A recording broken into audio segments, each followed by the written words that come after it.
Welcome to this explainer. Today, we're diving into the case of a missing riders, the great migration of indoor cycling.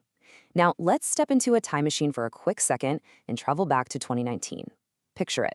You walk through the doors of a boutique spin studio. The room is almost pitch black, right? It's pierced only by these pulsing neon lights. The bass from the sound system is so heavy you can literally feel it rattling in your chest. And you're surrounded by dozens of people, all clipped in, sweating and pedaling in this absolute intense synchronization. For nearly a decade, that experience was the undisputed crown jewel of the fitness industry. It was way more than just a workout. It was a massive, thriving community with a total nightclub vibe. But then, the music stopped. And I mean that both literally and figuratively. We're looking at what amounts to a sudden, massive crash in one of the absolute most popular fitness sectors in the entire world. So today, we're going to investigate exactly what happened, and more importantly, where all those riders actually went. All right, let's get into Section 1, the rise and the drop.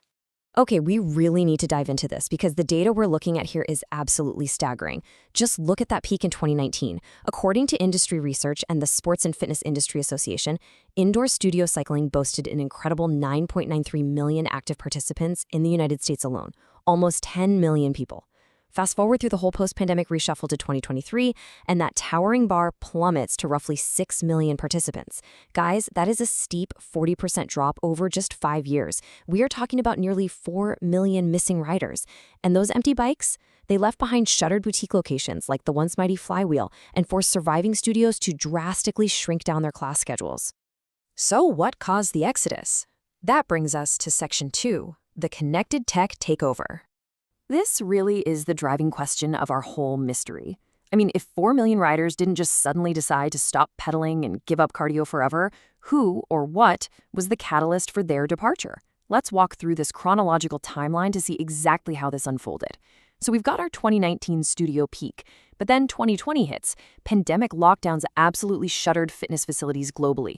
The riders didn't vanish into thin air, they were just forced home. And in that crucial panicked moment, connected fitness platforms surged to fill the void at lightning speed. The tech industry successfully digitized the core value of the spin class, the convenience, the massive sweat, and the performance tracking. By 2024, as the timeline shows, the landscape had permanently evolved into this new mix of outdoor riding and highly altered boutique experiences. Just look at this number, 6.7 million. At its absolute zenith, Peloton alone grew its ecosystem to over 6.7 million members globally. But it wasn't just Peloton, right? Smart trainers and apps like Zwift, TrainerRoad, and Wahoo completely exploded in popularity. Fitness enthusiasts quickly realized a crucial truth. They could completely replicate, and honestly in some cases completely surpass the indoor studio workout experience without ever having to commute to a gym, fight for a locker, or pay a ridiculous drop-in fee. Even if, let's be totally honest here, that expensive smart bike eventually just became a really high-tech place to hang your laundry for a few months. So, Section 3, where did riders go? Because the tech boom alone doesn't account for everyone, especially as the world reopened and people left their houses again. Where did those 4 million former studio regulars actually walk off to? Well, the data clearly maps out their escape routes. It wasn't one single destination, it was a highly fractured migration. The data tells us the missing riders migrated in 3 distinct directions. First, they moved outdoors. Second, they chased evolving fitness trends. And third, the physical spaces they used to occupy were converted by the big gyms themselves. Let's break these down one by one because it's pretty fascinating. Here's a massive clue for you. 112 million Americans rode a bicycle in 2024 across all categories. Think about how huge that number is. The pandemic fueled this sustained surge in outdoor cycling.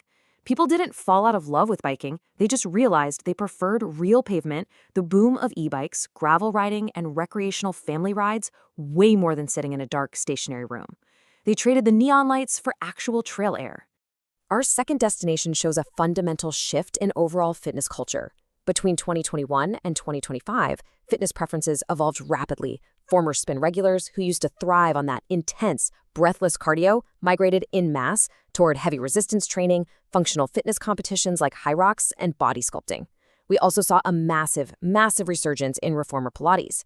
People began actively looking for low-impact, core-intensive workouts, and these modalities basically stole market share directly from traditional, high-intensity cardio formats like spinning. Just think about your own friend group for a second. How many people do you know who literally swapped their spin cleats for grip socks in the last 3 years? Probably a few, for sure. And the third destination is perhaps the most ruthless part of the story, the business side of fitness. Recognizing this changing demand, major fitness chains like Lifetime and LA Fitness aggressively responded.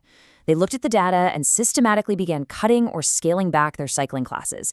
They literally gutted those underutilized spin studios.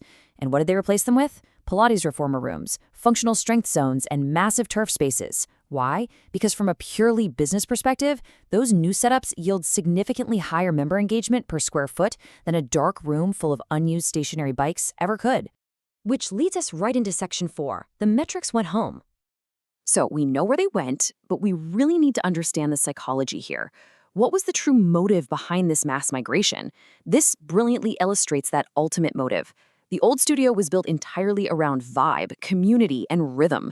You rode to the beat of the music and the energy of the room carried you. But as indoor cycling matured, the riders matured right along with it. They became highly data-driven. The new setup demands precise feedback. We're talking functional threshold power, or FTP, exact cadence, targeted heart rate zones, and highly accurate caloric burn.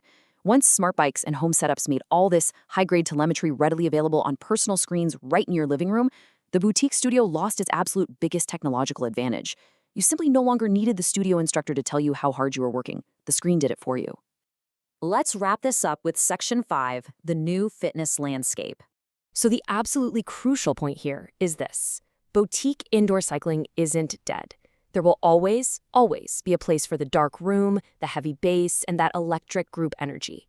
But its role has permanently changed. It's gone from being the undisputed engine of the group fitness world to a highly specialized niche in a much broader, diversified fitness landscape. Those 4 million missing riders didn't vanish, they evolved. They were empowered by tech, drawn back out to the outdoors, and captivated by entirely new ways to train. Which leaves us with one incredibly fascinating question to ponder. If the undisputed king of cardio can be completely displaced by smart screens and home setups, which massive fitness trend is next on the chopping block? Thanks so much for joining me on this explainer, and remember to keep questioning the data around you. Catch you next time.